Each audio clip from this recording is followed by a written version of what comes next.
If you're in your 50s or early 60s with a few million in investable assets, this episode's for you. We're going to cut through the generic retirement advice and focus on what really matters when you're in the home stretch of your working years. Marty and Jennifer McFly from Back to the Future are now in their late 50s, combined with a household income of $400,000 and $3.2 million saved. Marty feels like they're flying blind. We should know what we're doing with our money. Does that sound familiar? If you're nodding along, you're not alone. The closer you get to retirement, the more stakes feel real. Today, I'm going to give you 5 concrete actions you can take right now to make sure your retirement's on track. Number 1, calculate your true retirement income need. First things first, throw out the 80% rule. You've all heard about it. You know, the one that says you need 80% of your current income in retirement.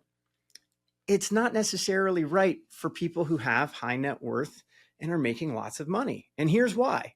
If you're making $300,000 to $500,000 a year, you're likely saving a significant amount of that income. In retirement, you won't need to save for retirement anymore. You're living off of your savings. Your actual spending might be much lower than 80% of your income. But here's the flip side. You might want to travel more. You might want a second home. You might face higher healthcare costs, and inflation is going to eat away at your purchasing power over time. So what do?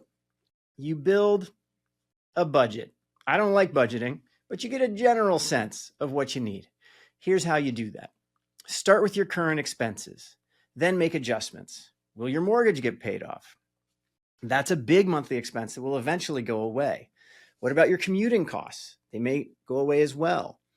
Healthcare premiums may get higher, but eventually get lower. There could be more travel. We might have more home maintenance costs. And here's the kicker. Don't forget about inflation. What costs you $100,000 today will cost you $135,000 in 10 years with 3% inflation. So we need to plan for it. Number 2, let's optimize your saving strategy. When you're 5 to 10 years from retirement, every dollar you save has limited time to grow. That means you need to be strategic with where every dollar goes. Start with the basics. Are you maxing out your 401k? For 2025, that's $23,500 if you're under 50 and $31,000 if you're over 50.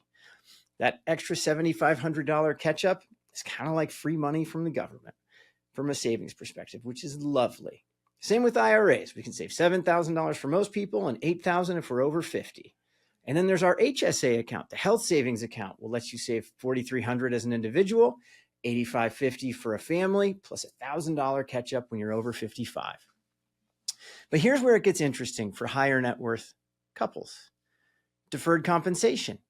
If you at work have the ability to use deferred compensation, you can go ahead and potentially save a great deal more in your highest earning years while reducing the taxes that you owe in those high earning years.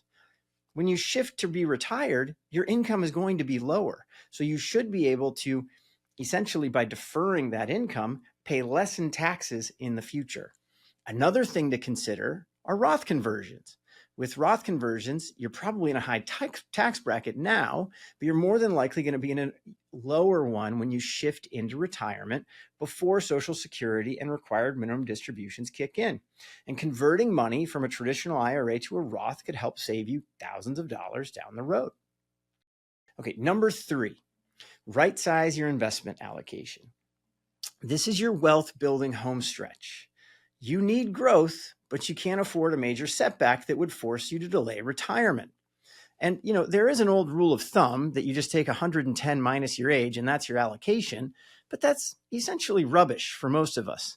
Once you understand what your actual cash flow need is in retirement, and you understand your income sources from retirement, so your portfolio, Social Security, perhaps a pension, go ahead and take that dollar amount that you need, subtract out the payments you're going to get from Social Security, your pension, and it'll give you a sense of what you need from the portfolio. And then you want to make sure that you have a certain number of years, say 5 or 6 years worth of expenses sitting in bonds in a cash-like state.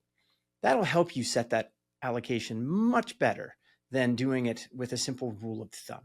And then, of course, the key, once we have everything set up correctly, is to have a plan in place for rebalancing. You want to make sure that you're doing that at least annually, and ideally, you're doing it during market volatility. So when markets go down, that's when we love to rebalance.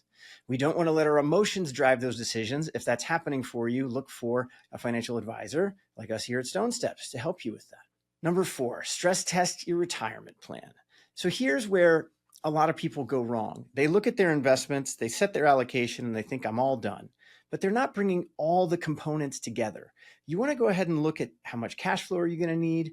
When are you going to need that cash flow? So like how often, for instance, are you going to buy automobiles? Are you going to do it every 5 years so everyone gets a new car every 10 years? Right? That's a lumpy expense. That's not something that you can simply say is just a simple 4% withdrawal, which is the traditional withdrawal rate. We want to get more refined than that. And then we also want you to be prepared for, well, what happens if markets drop? What are you going to do then? What if you retire and the very next day markets drop 30%? Will you be okay? We want to stress test these scenarios to make sure that you'll be okay no matter what. And then, of course, you want to understand your income streams. So Social Security and the like, pensions, and the portfolio, of course. Number 5, address healthcare and estate planning. Healthcare costs are the biggest wild card in retirement. Medicare doesn't cover everything, and long-term care can easily cost $100,000 a year or more. Getting a sense of what the cost of healthcare will be is a wonderful place to start. You can also look at things such as saving to a health savings account in order to help fund those needs in retirement.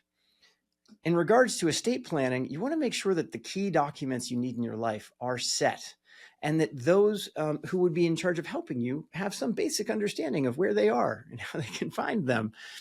Make sure that you have your trust document set up or your will. Make sure you have your power of attorney and your healthcare directive ready to go.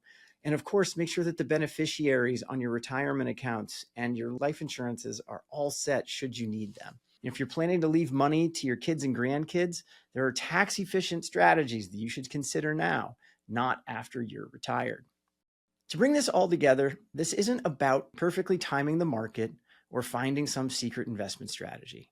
It's about creating a robust financial plan that can weather different scenarios while maintaining your desired lifestyle through retirement. So, for your homework, what's one thing that you can look at and take action on to make sure that you're in a better place? If you'd like to understand how much your portfolio could provide you in retirement, please take the quiz below. If this was helpful, please subscribe and leave us a review. And remember, we're here to help you align your money with life. Until next time, this is Scott Frank with Real Personal Finance.